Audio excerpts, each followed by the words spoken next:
for tall people. There we go. Hi, my name's Carla. I'm an alcoholic. And it's amazing how you feel when you come in here. You feel vulnerable, and yet I know almost all of you.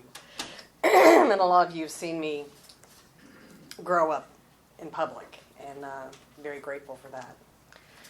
So, who am I? I grew up in a very small town, literally had one traffic light in Waynesville, Ohio. And my grandfather was a Pentecostal preacher, and my dad, he helped build the church up, so my life was very rooted in, go against God, you're going to be in trouble, you're going to go to hell. And just say that's exactly the way it was. So it was a very strict household growing up. In 1985, we moved from Ohio to Texas, and I really missed that. Ohio was very wonderful to me. I felt like I could be a kid. Really did, but I do remember a lot of things when I've been looking back at my story and looking back how things began. Because you'll hear in the rooms a lot about, you drank alcoholically.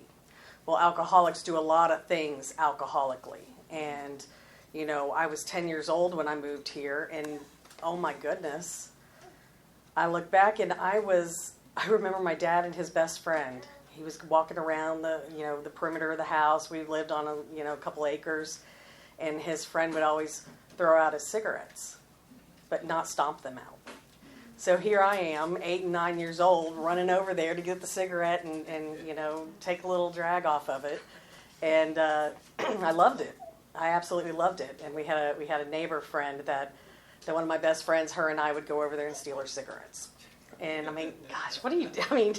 8 years old, and I'm doing those kinds of things. So I liked how it made me feel more adult. At 8 years old. I really felt grown up. Apologies. But, so when looking back, I saw that and I went, wow, it's made me really think I do a lot of things alcoholically. And I'll get to that later. But we moved down here, and because my dad had a job, and this, oh my gosh, I was so not in place. I felt so out of place. Came here, started a middle school with all these people, and I wanted to fit in so bad. And I didn't. I was this country girl. And so I started getting in with the wrong crowds pretty early on. We smoked at the bus stop before school. People said, hey, you want a drink? And at first I was like, no, until one night my brother, and I was 11 years old at this point, my brother was watching me. One of my brothers was watching me, and my parents are gone, and he breaks out the alcohol. And he lets me have a drink. And I felt so awesome then, too. It was rum 151, which I will never... No, it was Bacardi. Yeah, it was Bacardi. And I've never drank that ever since that moment, because I drank way too much and got really sick, but I wanted to do it again. So the next time when I went to, was at school and hanging out with all the bad kids and going after school, they're like, hey, you want a drink? Yes, I do. I want a drink. Because I wanted them to like me. I never felt like I fit in. And that went on, and I started doing other things. We would go break into houses that, that were abandoned, and we'd party in there, drink, smoke, do whatever else. And I thought I was so cool. So what made me think, sorry, I love hearing little Violet talk over there.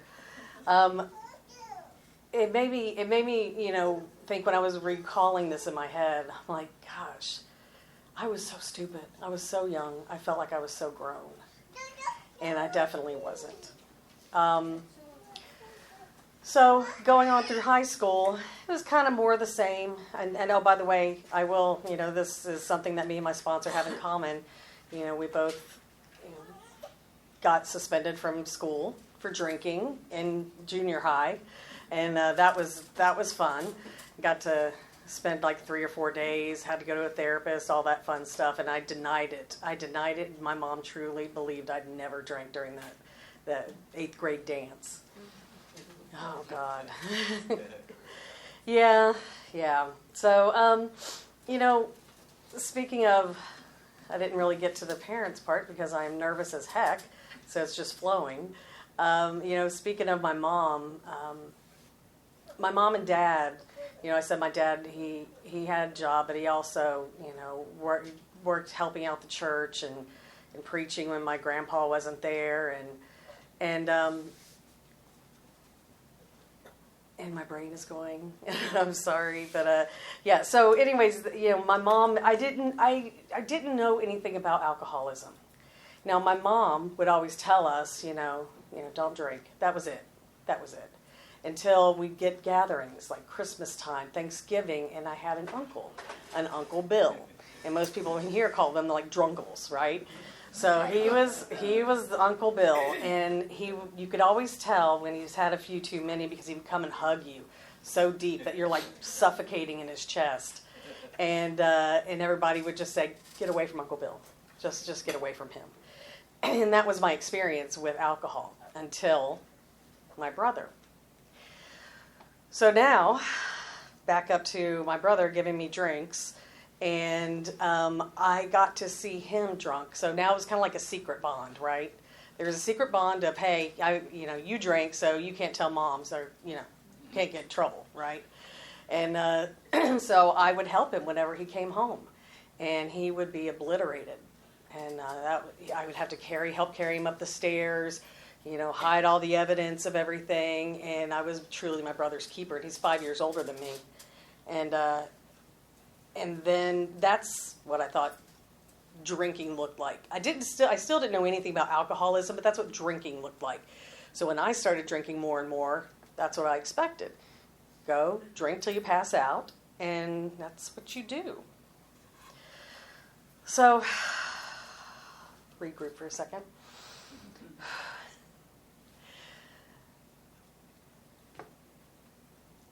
So when I've been looking at my drinking, went through high school, did some drinking, definitely wasn't sober when I walked across the stage in my graduation, and because I didn't like who I was. And in looking at some of my past history and everything, I found out when I was in therapy, which I'll get to in a little bit also, is, there were things happen to a young girl that should not happen to a young girl. And so I never felt good enough, wanted, and I think that's a lot of the common feeling people and alcoholics have. They don't feel like they are good enough or worthy. So, moving on. So I actually graduated high school. Don't know how I did it, but I did. And then I went on to college. I stayed too long at the junior college. I stayed like almost 4 years, got, associate's degree, and continued to party. I worked so I'd have money to go out and party. And I only went to college to make sure that that's what you were supposed to do, and my parents were still paying for it. So I'm like, okay. And I did a lot of partying during those days, and I should have gotten a lot of consequences, but I didn't. And, that's God doing for me what I couldn't do for myself. He really, really put a lot of, I'm just going to say, like, angels in my path, so I didn't get in trouble.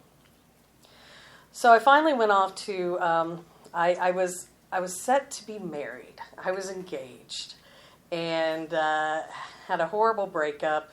And my dad just literally put me in the car, drove me to Sam Houston State University, and said to the dean's office and said, "What do I got to do to get her in here?" And I looked at him and said, "What degree can I get out of here the fastest?" And so I did choose that degree, general business. But college, oh my God, I finally felt freedom. I remember they got me a little small apartment, and and I went in there for the orientation. And this girl sits next to me, and her name's Janine. She is my absolute best friend in the world. And from that moment on, it was as soon as we got done with that, we went to the store because I was 21. And I was able to drink, and I could buy it. So I was the most popular person in my little apartment complex of my friends. And so it was all the time. You know, everybody give me the money. I'd go get all the alcohol, and we would party it up. I do remember, you know, a couple different things, but one of them I remember running from the police at one point and hiding in the bathtub of one of the apartments. And I got out there, and they finally like made me. The people were like, "The cops are here. You have to come out." So I came out to speak with them, and he was about to arrest me. And God again. All of a sudden, in the next apartment building over, there was a horrible fight or something like that. So the cop's like, "You're lucky," and he had to leave. So another time where I should have, had a consequence, and I didn't. I did not make the best choices when I was in college. Drinking was my number one priority. I don't know how I got a degree, but I did. It was by the grace of God that I actually got that degree. But when I had worked the steps, I'll just go forward a quick second. I had to make my very first amends with my best friend Janine that I met on that first day of college, because we went partying, went down to South Padre Island, and we went across to Mexico. I left her in Mexico. I left her in Mexico to come back with a boy to drink more, and so that was that very first amends I had to make. Thank goodness she accepted it. We are still best friends today. But college, I just chalked it all up to college. I drank that way because I was in college. So graduated one weekend. What do? Alcoholics? We jump the gun. We try to do as many things as we can, as quick as we can. I got married the next weekend. To another one that should be in this room, but I got married. And that began a whole slew of drinking, a lot of drinking. I laugh sometimes. Before I got sober, I laughed about my daughter should have been named Marguerite because it was Margarita night. And poor girl. But, we drank a lot. We had a lot of fun. And drinking was fun to me. It was. I never thought of it as, a horrible thing until kind of some consequences started coming up. Proceeded to have 3 amazing children. Each time I was pregnant, I did not drink. But as soon as I had those babies, the first 2, it was just like literally on pins and needles waiting to have that first drink afterwards. And the third one, they came out with, sorry guys, but these little milk test strips for your breast milk. And it could detect alcohol or not. So thank goodness they had those, because that third one, I was able to drink a whole lot, and he never got affected by it, thank God. But, so, it was fun. Had a great time. Still didn't think I was an alcoholic until, honestly, probably about 3 years before I came in here. Drink real quick.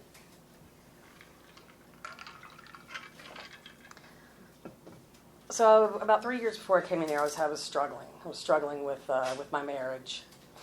I was struggling to see the truth for what it was in our marriage. And he was having extracurricular activities. And I always figured that if I could go out there and be with him and be with him every second of the day and drink just as much as he drinks, then, he would stay with me. Ridiculous thinking, and that was a rough time. And looking back now, after doing the steps, I always try to find my part in things, and my part was definitely I didn't see my own worth, and I didn't see that I did not deserve that. So we did drink a lot, though. before the final, the final time, the separation and everything, I drank to an oblivion. I was so upset, and that's what I had really noticed about all my drinking. It was I did not feel at peace, and I needed to do something to change the way I felt so I can, go on with life. I mean, really, that's what it was. And I would always compare myself to my ex. Like, well, I didn't fall asleep in the pool and have my phone at the bottom of the pool three times. He did. So I'm not an alcoholic. I didn't, pass out at kids' events. I didn't do any of these things, so I'm not an alcoholic. He is. He's got the problem. And, now looking back, it's like, oh my God, I really was the problem. I really was. It got to the point in those last 3 years where, just to tolerate the kids' football practices, football games, any of that, I had to go to Sonic and I'd have to get a green apple slush, pour a quarter of it out, and fill it the rest with vodka. And that's just to be able to handle sitting there during the practices, not enjoying those moments. I didn't want to feel anything. And then it finally got to the point where I was like, you know what, they're a little older. They could be at the practice, drop them off at practice, go to the bar and drink until drive my kids drunk home. And I did that so many times I can't even count. It was horrible. And still I didn't think it was bad. I didn't drink in the mornings. If it was afternoon, that was fine. But I did start seeing and noticing that, especially on Fridays, when we actually had to work on Fridays, go in the office, I would start to slowly, little by little, leave a little earlier and a little earlier. So I could just go get to the bar, have a drink or two before I could get home to get the kids off the bus. And that was just to get me to be able to get home. As soon as they got home, set them up, back at the bar. And I'd stay at the bar until about 7 o'clock. I'd walk next door to the Domino's and order pizza to be delivered to them. I couldn't even go and take my children freaking pizza. I had it delivered to them so I could go back to the bar. And my daughter, who's the oldest, she was a teenager, and I put a lot on her to take care of those kids, to take care of her brothers. I really did. And then I wouldn't come home till, bar closed. And I would start this over and over again.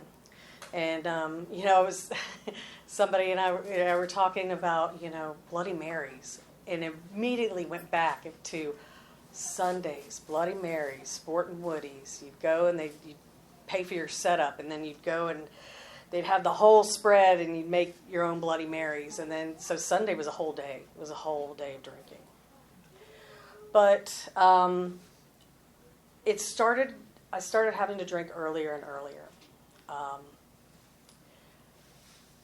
shot of Bailey's in the coffee, perfect. I loved it when we started working from home, or I started making excuses to work from home so I could drink. And there were several conference calls that I shouldn't have been on. I was drunk. And one time I had, when you work in oil and gas, you're surrounded by a lot of men who like to drink. And they like to cover for you because you're the girl. They're like, oh no, we got your back. And I would be in the bar on my computer on a conference call with, I could say it here, you guys will know, but Robert Carroll. And he, I would just message him. I'm like, hey, I'm too far gone. Here, say this. And so he would answer the questions on the conference calls for me. So I got away with it, even at work. And thank God we got these work trips. Oh my gosh, I saw a picture today. Actually, it was really funny. It was a work trip where, of course, we were drinking. It was always around alcohol. And I sent a picture to my old boss Mike today, and it was a Halloween party. We were dressed up, and he was dressed up as Elvis, and we both had drinks in our hands, looking like three sheets to the wind, and that was normal. So I really loved going on my business trips. They were great. What scared me was one time, and this was that 3 years before I finally quit. Went into work, haven't had any sleep, smelled like alcohol, and a lady named by the name of Ebby. I went in this little back area where we had a couch, and I passed out. I was done, tired. I was just so drunk, and I know she knows what was going on, and she just let me sleep. And I thought I would never do that. I would never go into work like that, but I smelled like a brewery. It was a horrible situation. It's okay, Violet. So, it started affecting my job.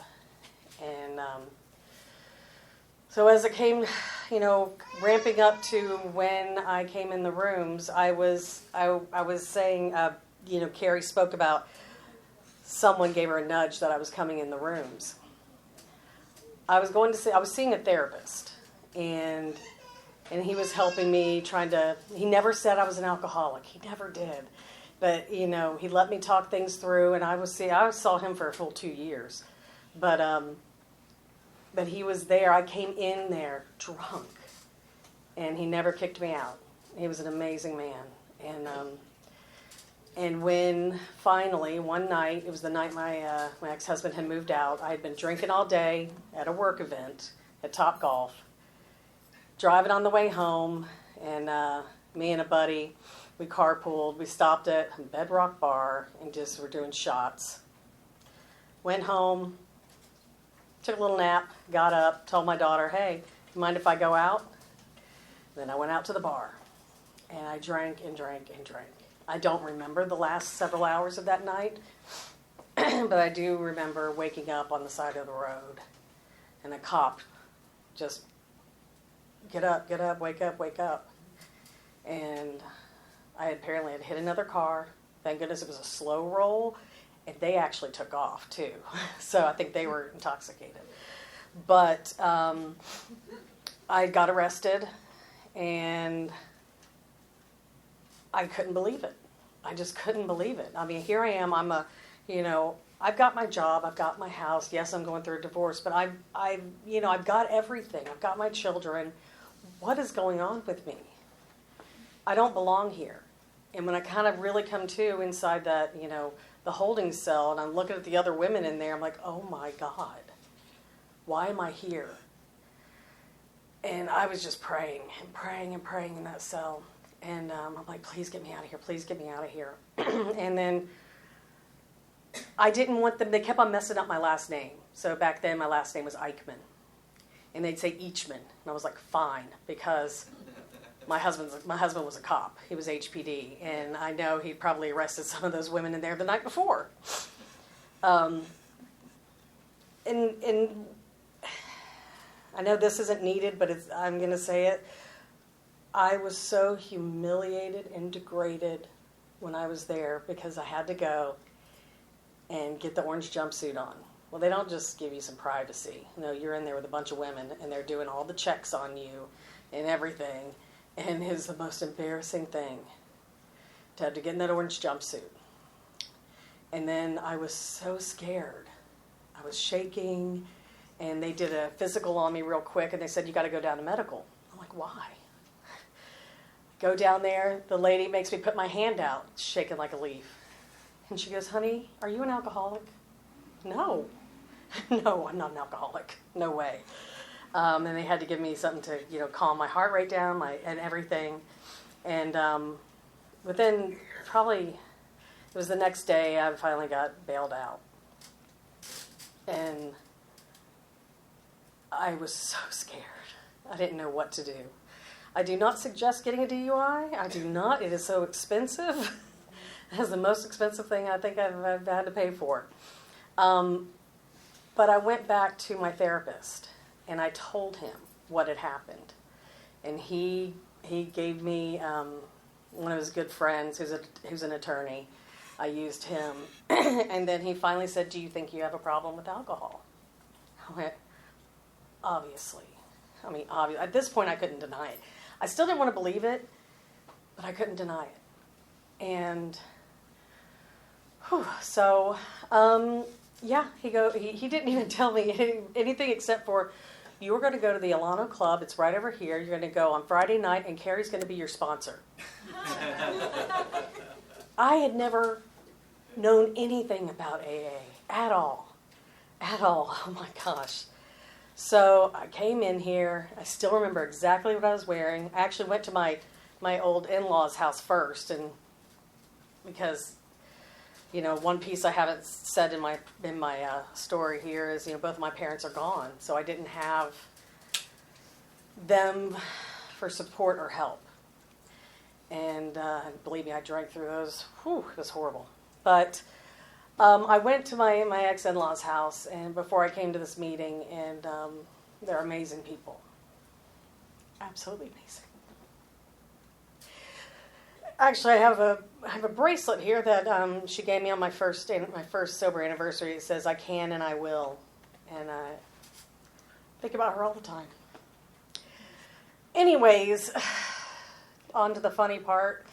So I came in here, and I came to several different meetings. I didn't know what was going on. I 2 days in a row, I picked up a Desire chip because I thought, I don't want to drink today. So yeah, I'm my next 24 hours. So I'd get an extra Desire chip, and everybody thought I was drinking. I didn't know what the protocol was. I had no idea. That's how you do it. Yeah, that's what you do. And it was probably a good week. Thanks. It was probably a good week. When finally, I was telling everybody that Carrie was my sponsor. I didn't know. That's what my therapist told me. And she finally comes up to me. She's like, is there something you want to ask me? And I told her, I was like, yes. He'd be my sponsor. So, I mean, I didn't know anything about AA. My only, like I said, my uncle was an alcoholic, my brother's an alcoholic, and come to find out my grandfather, who died, he was an alcoholic. This was the shameful thing in my mom's side of the family that no one wanted to talk about. And that's, I think that's doing your kids, cousins, everybody a disservice. It's time to speak out for these things. But, so, what it was like, what happened, how it is today. Today's amazing. I got in this program. I started working the steps. And, God, I was so afraid I was going to drink. I was so afraid every single night that I was going to drink. And people talk about, read the first 164 pages. Oh, my God. No, I did not want to do that. I would read a little bit at a time, and I would make me go to sleep. So I would go to bed as early as I could after I got the kids situated, and early as I could, and just, read a little bit to pass out. And so while the first little bit that I was in here, I started having my court dates. And I thought, and I talked to my attorney, coming to AA would help. I think it's going to help with the court, Whether I am or not an alcoholic, it'll help me. So I started, coming in here really because I thought it would help me. And because my therapist told me to. But, so the court, first offense, I hadn't even gotten a ticket 20 years prior. And they put the breathalyzer in my truck. Oh my gosh, how am I going to deal with this with work? We take, do company lunches and things like that. How am I going to handle this? And it scared me to death. And what scared me the worst was what was I going to tell my kids? My daughter was old enough But the next one at that time, he was 13 and the youngest was 8. And I came up and concocted this grand idea to say, this was an anti-theft device in Mommy's car, and only Mommy's DNA, when I breathe into it, is going to unlock it and allow it to start. And it worked for the 8-year-old for a while, but the 13-year-old, it was a little bit, he's like, nah, that's not right. And then the 8-year-old, I'd bring him here to some meetings, he'd sit out on the couch, and he's like, what's going on in there? I'm like, these are the make you a better mommy classes. And it did. It absolutely did make me a better mom. I mean, I can't deny that at all. But, you know, I said, why not try? Why not try this thing? Let me go ahead and try it. And what has kept me here, you know, besides working the steps, seeing my part, doing all the things, is the women in this program. And some of the men. I just love seeing people come in here and have a brand new life. And seeing the sparkle in their eyes again. And, you know, I remember when I first got here, my very first meeting, besides being scared to death, is I had a bunch of these ladies. And it was Patsy, it was Ann, and it was Sheila. And Sheila's the only one we got left, so she's a treasure. And they all hugged me, and of course Patsy prayed the blood of Jesus over me, and I loved her. But they were great, and I felt accepted. And one thing that I always say, well, I don't always say, but when I try to say it in a newcomer meeting, there was a gentleman named Doug that was here on my first meeting. And he said, welcome to the Island of Misfit Toys. I love the Rudolph movie so much. Like, I have to watch it several times a year, and especially the Island of Misfit Toys. And I felt like that. I never felt like I fit in at work, at home. I never felt like I fit in. But I fit in here. And I remember the first Sunday meeting that I came in here, that was church for me. That's what I felt. I felt love, acceptance, and just awe. I was inspired. And I didn't get this thing fast at all. And every day I'm looking back and going, was that alcoholic? Is it? I thought everybody threw up in the morning, bile in the morning. I didn't realize that's an alcoholic thing. Had no clue.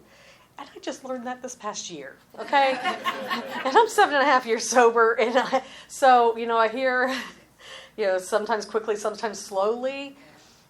I've been on the slower journey on a lot of things. And I'm okay with that because I'm not drinking today. It's been a wild ride. Oh my gosh. And I'm lucky to still have the same sponsor all this time. And I'm glad that I've got the, ability to be here for my kids.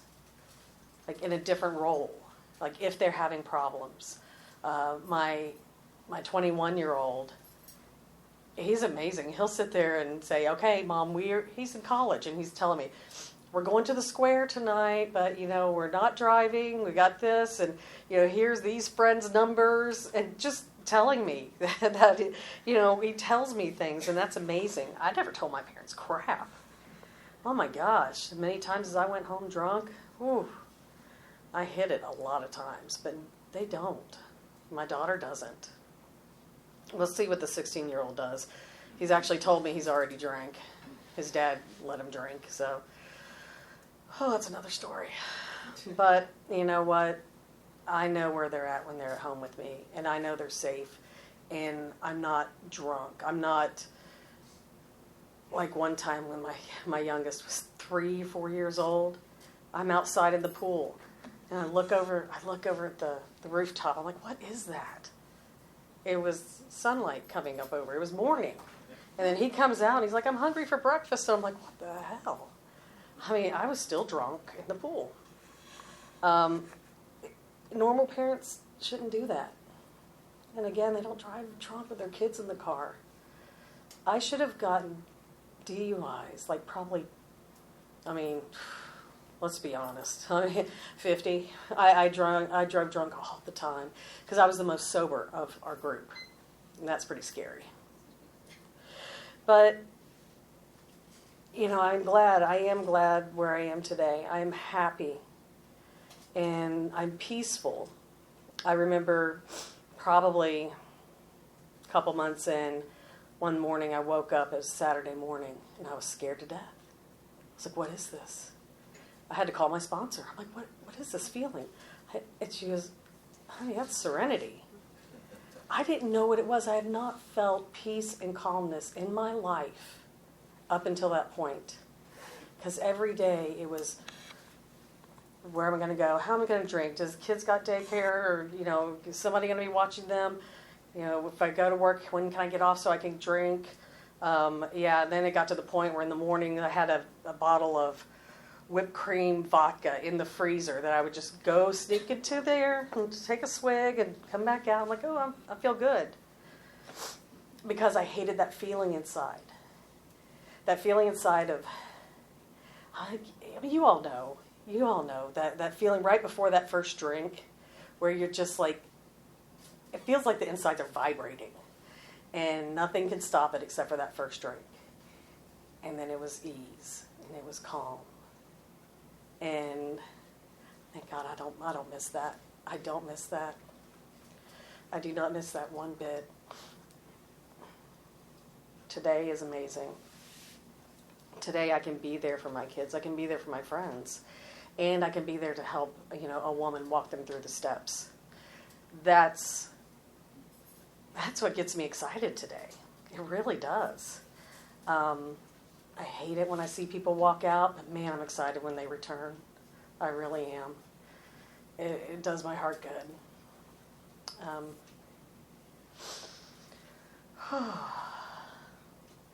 Just thinking. I'm just over here thinking about everything. Going back really quick to parents passing.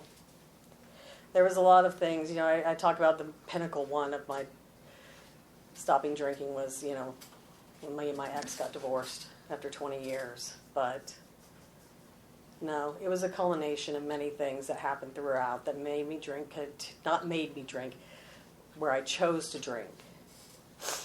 The death of the parents, different times, and how I coped with them. I coped with them by drinking. And I coped with them by controlling. That's the one piece I haven't really touched on yet, the controlling. I wanted to control everything. And especially both funerals for the parents. Oh, yeah. No, I chose what they dressed in, what they, the flowers, what casket. My dad had a completely different casket picked out for my mom. I'm like, no, I made him choose a different casket. I made him choose different writing on the back of her headstone. I wanted everything to be how I wanted it to be. And that's how I lived my life. Everybody should do what I want to do. And I'll say this was just kind of funny. Before I came in here, my dad and I used to talk about, he would be so mad about somebody and he would always say, if they would just do what I want them to do or how I say to do it, then everything would be okay. And I was like, exactly. Dad, you get me. That's exactly. And when I came in here, I laughed so hard to find out, no, that's totally opposite. That is not how you make friends in life. Let's say that. But control was a big issue for me. And now today, it's been difficult. I've had a coworker that for years I've had a problem with him, and then I finally just said, he's just doing the best he can. I can't control, because if I control and people don't do what I expect them to do, I'm going to build a resentment. And resentments will get me drunk. I have that inkling, that little feeling that a resentment's coming up. I've got to get rid of it quickly, because I will drink. If I stay away from these rooms for a period of time, like I just went to Maryland for work, which is actually where I had my very last drink before I came in here. By the time it was Saturday, I didn't get back in here into the meetings until Sunday. Ooh, I was a crazy person. I can get back in that crazy, mean, resentful person so quick. But once I get in here, my shoulders drop. I hear the message. I hear you all. And it makes me so relaxed and happy. And then I'm telling you, it turns me around just like that. So, well, guys, I know this may be cutting it early, but I think I'm done. Thanks.